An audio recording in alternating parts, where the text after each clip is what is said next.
အားလုံးမင်္ဂလာပါကျွန်တော်လည်းခွန်စော်ရဲမောင်ပါ Pop and အစီအစဉ်ကနေကြိုဆိုပါရခင်ဗျာပရိသတ်တို့သိတဲ့အတိုင်းကျွန်တော်တို့ရဲ့ပင်လယ်ဟာအင်မတန်ကြီးမားထူးဆန်းတဲ့နေရာဖြစ်ပေမဲ့ပင်လယ်အကြောင်းကျွန်တော်တို့သိနားမလည်ပါဘူးခင်ဗျာကျွန်တော်တို့ကမ္ဘာအပြင် space စစ်ကြောနာတွေကိုတောင်အစပေါင်းများစွာစူးစမ်းလေ့လာဖူးပါတယ်ခင်ဗျာပင်လယ်ကို600ခိုင်နှုန်းလောက်ပဲလေ့လာစူးစမ်းချဖွေဖူးတယ်လေကျွန်တော်တို့ရဲ့ကမ္ဘာမှာရှိတဲ့အကြီးမားဆုံးတောင်မှာအနက်ချိုင်းဆုံးပင်လယ်နဲ့နှိုင်းယှဉ်ဘာမှမဟုတ်ဘူးဗျပင်လယ်အနက်ချိုင်းဆုံးနေရာကဂျပန်နီးနား The Mariana Trench လို့ခေါ်တဲ့နေရာပါခင်ဗျာဒီပင်လယ်အောက်ဟာ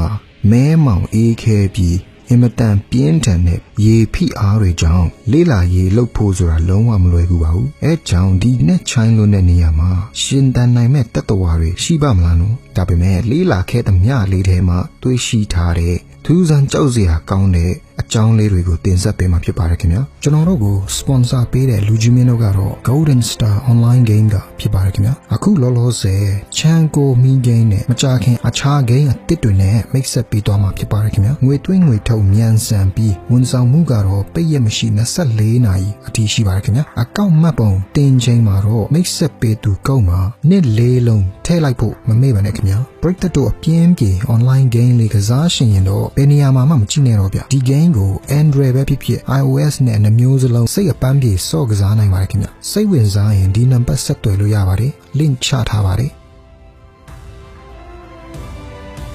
စီစဉ်စလိုက်အောင်ခင်ဗျ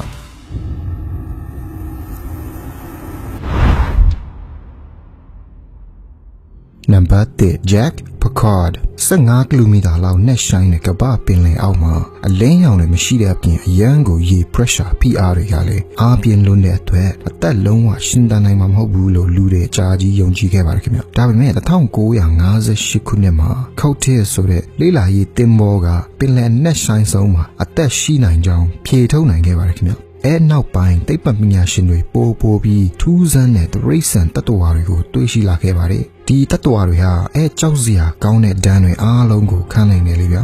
1960ခုနှစ်လောက်မှာ Jack Picard ဆိုတဲ့လေ့လာရေးသမားသူ့ရဲ့ဖာနာဒီအနက်ဆိုင်ဆုံးနေရာ The Mariana Trench အနက်ဆိုင်ဆုံးကိုရောက်ရှိခဲ့ပြီမဲ့30မိနစ်လောက်ပဲအကြာဆုံးနေနိုင်ခဲ့ပါတယ်ခင်ဗျာဘာဖြစ်လို့လဲဆိုရင်သူတို့ရဲ့တင်ဘောဟာအကျန်းကန်တင်ဘောဖြစ်ပေမဲ့အဲ့လောက်ကြမ်းတမ်းတဲ့ဖိအားဒဏ်ကိုမခံနိုင်တော့ပဲ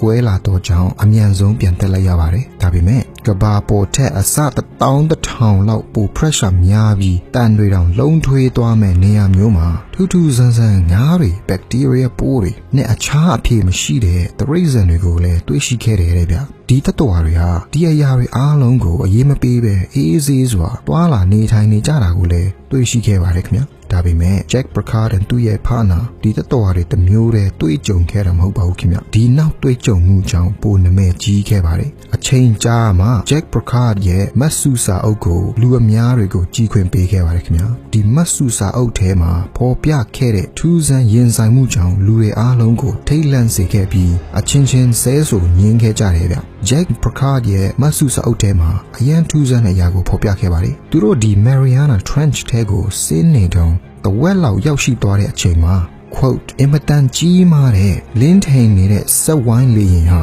ကျွန်တော်ရဲ့တင်ဘောနဲ့အတူလိုက်လာခဲ့ပါတယ်ဒီအရာကိုတင်ဘောအပေါက်ကနေတေချာမြင်ခဲ့ပါတယ်ဒီအရာဟာလှုပ်ရှားနေပြီးကျွန်တော်တို့ကိုလေ့လာကြည့်ရှုနေပါတယ်ဒီအရာကိုကျွန်တော်တို့တိတိကျကျမြင်တွေ့နေရပါတယ်လုံးဝမမှားပါဘူးဒါပေမဲ့ဒီထူးဆန်းတဲ့အလင်းရောင်စက်ဝိုင်းဟာရုတ်တရက်ပျောက်သွားပါတယ်ခင်ဗျလို့ရေးသားထားခဲ့ပါတယ်ဒီအရာဟာဘာလဲဘယ်သူလဲဆိုတာကိုတော့ဘယ်သူကမှအဖြေမပေးနိုင်ခဲ့ပါဘူးခင်ဗျ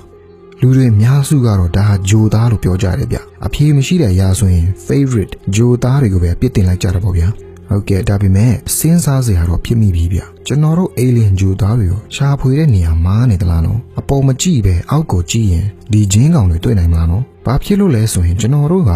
ဂျိုမတ်စ်ကိုတောင်ကျွန်တော်တို့ရဲ့ပင်လယ်ထက်ပိုလေ့လာစူးစမ်းခဲ့တယ်ဆိုတော့လေ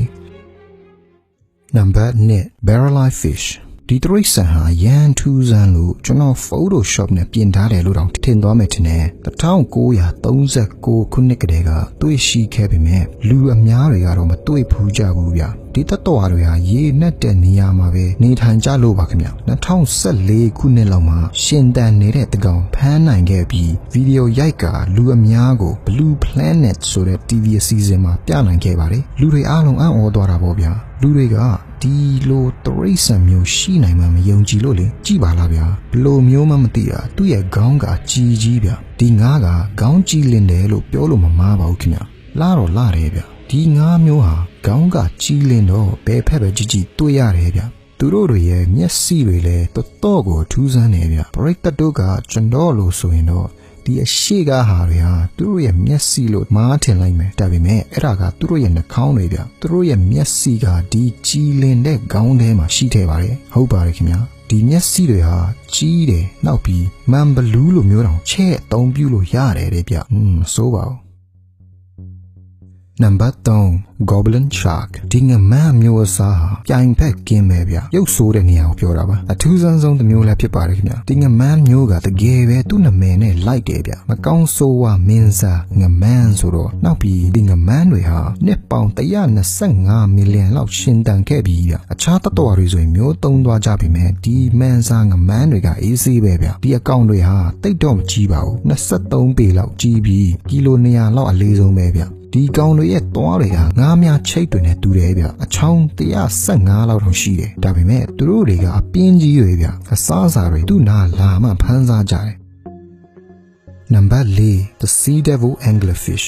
ပရိသတ်တို့ဒီရုပ်ဆိုးကြောက်စရာကောင်းတဲ့ငါးမျိုးကိုတော့တွေ့ဖူးကြမယ်လို့ထင်ပါတယ်ခင်ဗျာသိတယ်မလားအဲ့ဒီရီးစားဟောင်းနဲ့ခတ်တူငါးတွေလေးဗျာ1864ကလေးက Mariana Trench မှာတွေ့ရှိခဲ့ပြီး Anglerfish လို့လည်းအမည်ပေးခဲ့ပါတယ်ဒီငါးတွေဟာလုံးဝမဲမောင်မီတာ8000လောက်နဲ့ဆိုင်တဲ့နေရာမှာနေထိုင်ကြပြီးဗီဒီယိုရိုက်ဖို့ဆိုတာကိုလုံးဝခက်ခဲပါတယ်အဲကြောင့်ဒီအကောင့်တွေရှိမှန်သိကြပေမဲ့2014ခုနှစ်လောက်မှာဗီဒီယိုရိုက်နိုင်ခဲ့ပါတယ်ခင်ဗျသူတို့ရဲ့အထင်ရှားဆုံးအရာကတော့ဒီ Eska လို့ခေါ်တဲ့ထိပ်ဖူးအမီးပဲဗျသူတို့ဒီအရာလေးနဲ့အရှာတတ္တဝါတွေကိုများခေါ်ပြီးဖမ်းစားကြတယ်လေဗျကြောက်စရာတော့ကောင်းပါတယ်ဒီကောင်တွေဟာရုပ်ဆိုးတာမကဘူးဗျသူတို့ရဲ့ပါးစပ်ကိုသူတို့ရဲ့ခန္ဓာကိုယ်ထက်ကြီးအောင်ဟနိုင်တယ်ဗျဒီငါးမျိုးတွေကအခုခေတ်တွဲတွေလိုပဲဗျမိန်းကလေးတွေကကောင်လေးတွေတက်ပိုကြီးကြတယ်ဒါပေမဲ့မပူပါနဲ့ဒီအကောင်တွေကတကယ်ရှားပါပါတယ်နောက်ပြီးငယ်ငယ်လေးတွေဗျအထီးတွေက3စင်တီမီတာလောက်ပဲရှိပြီးအမတွေကျတော့18စင်တီမီတာလောက်ကြီးကြပါတယ်နံပါတ်5 Gloma Challenger 1985ခုနှစ်လောက်မှာ American နိုင်ငံရဲ့ရေတင်မောကြီးတစ်ခုဟာ net shine ဆုံးနေရာကိုလေ့လာရေးအနေနဲ့9မီတာလောက်ကြီးတဲ့တင်ဘောငယ်ကရိယာလေးကိုချလိုက်ပါတယ်ခင်ဗျရောက်တော့မယ့်အချိန်လေးမှာကွန်ပျူတာဟာအရင်ထူးဆန်းတဲ့အတန်တွေကိုဖမ်းမိခဲ့ပါတယ်တန်နန်းလွန်ကြိုးတွေနဲ့ရှီထားတဲ့ဒီတင်ဘောလေးဟာလေတခုခုအမြန်နှုံးနဲ့ဆွဲလိုက်တယ်လို့ပါပဲတဲ့ဗျမကြာမီကြိုးတွေကုန်သွားပါတယ်ဒီလေ့လာရေးအဖွဲ့ကကြောင်းလန့်စွာအမြန်ဆုံးတင်ဘောငယ်လေးကိုပြန်ဆွဲတင်ကြပေမဲ့တခုခုကတေးချာစွာဆွဲထားပြီးလွတ်မပေးဘူးတဲ့ဗျနောက်ဆုံးတော့3နာရီလောက်ကြာစွာရုန်းကန်ပြီးဒီတင်ဘောငယ်ပစ္စည်းကိရိယာလေးကိုပြန်ဆွဲထုတ်နိုင်ခဲ့ပေမဲ့သူတို့တွေးရှိတဲ့အရာကိုတော့အားလုံးလန့်သွားစေခဲ့တယ်ဗျဒီတင်ဘောငယ်လေးကိုအင်မတန်ကြောက်စရာကောင်းတဲ့အကောင်တစ်မျိုးရဲ့ကိုက်ရာတွေတန်တွေဝါယာကျိုးတွေစုပ်ပြတ်ထွက်လာခဲ့ပါတယ်အစိုးရတွေကတော့လွယ်ကူစွာကြောက်တွေကနေညှိခဲ့လို့ပါလို့ပြောခဲ့ပေမဲ့တင်ဘောပေါ်ကလေးလာရေးအတင်းသမားတွေကတော့တမျိုးယုံကြည်ပါတယ်ဘာဖြစ်လို့လဲဆိုရင်သူတို့လေးလာရေးလှုပ်တဲ့နေရာမှာကြောက်တွေတဒုံးမှမရှိဘူးလေဗျာတခုခုနဲ့တိုက်မိတော့မယ်ဆိုရင်တော့မှသူတို့ရဲ့ကွန်ပျူတာအချက်လက်ပေးလာမှာပါဒါပေမဲ့ဒီအရာတွေအားလုံးမဖြစ်ခဲ့ဘူးဗျနောက်ပြီးအဲ့ဒီထူးဆန်းကြောက်စရာကောင်းတဲ့ဖမ်းမိတဲ့အတန်ဟာလဲအကြာကြီးလေးလာခဲ့ပေမဲ့အပြေမပေးနိုင်ခဲ့ဘူးလေဒီလေးလာရေးလှုပ်ခဲ့တာအကြာကြီးမှ biology သိပ္ပံပညာရှင်တူအပြေ theory တစ်ခုနဲ့ရှင်းပြခဲ့ပါတယ်သူတို့လေးလာရေးအနေနဲ့အရာဒီဖြစ်မှုဟာ megalodon ဆိုတဲ့မြို့သုံးငမန်းရဲ့လက်ချက်ပဲလို့ပြောခဲ့တယ်ဗျသူတို့ရဲ့ theory ကတော့ဖြစ်နိုင်နေဗျဒါပေမဲ့ megalodon ဆိုတဲ့တတ္တဝါကနှစ်ပေါင် 1.5 မီလီယံကလေးကမြို့သုံးသွားပြီမဟုတ်ဘူးလားဟုတ်ပါတယ်ဗျဒါပေမဲ့ဒီကြောက်စရာကောင်းတဲ့အကောင်တွေတကယ်မျိုးမသုံးခဲ့ပဲကျွန်တော်တို့ရဲ့အမဲမောင်ဆုံး net ချိုင်းဆုံးနေရာကိုအိမ်လှုပ်လိုက်တဲ့ဆိုရင်ကိုဘယ်လောက်ကြောက်စရာကောင်းမလဲဗျဒီ theory ယူဆခြင်းကတော့လေးလာရေးသိပ္ပံပညာရှင်တွေ Mariana Trench နဲ့တိတ်မဝေးတဲ့နေရာမှာကြီးမားလွန်းတဲ့ငမန်းသွားတွေတွေ့ရှိခဲ့ပြီးတေချာစမ်းတက်လိုက်တော့အခါ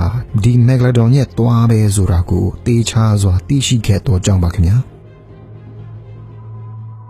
ကဲပရိသတ်တို့ရေဒီတစ်ပုတ်ကိုဒီမှာပဲဆုံးသတ်လိုက်ပါမယ်ခင်ဗျာကျွန်တော်အခုတလောဗီဒီယိုတွေတိတ်မတင်နိုင်တာ sorry ပါဗျာဖြစ်နိုင်ရင်နေ့တိုင်းတင်ပေးရှင်ပါတယ်အလုပ်တွေနဲ့အရှိန်တွေတိတ်မရှိလို့ပါခင်ဗျာဒါပေမဲ့စနေနေ့တော့အမြဲတမ်းကြိုးစားတင်ဆက်ပေးသွားမှာပါခင်ဗျာဒီပင်လယ်အကြောင်းတင်ပေးတာကိုလည်းကြိုက်နှစ်သက်ကြမယ်လို့မျှော်လင့်ပါတယ်ခင်ဗျာဟုတ်ကဲ့ပါအားပေးကြည့်ရှုကြတဲ့အတွက်ကျေးဇူးအများကြီးတင်ပါတယ်အားလုံးကောင်းသောနေ့ဖြစ်ပါစေခင်ဗျာ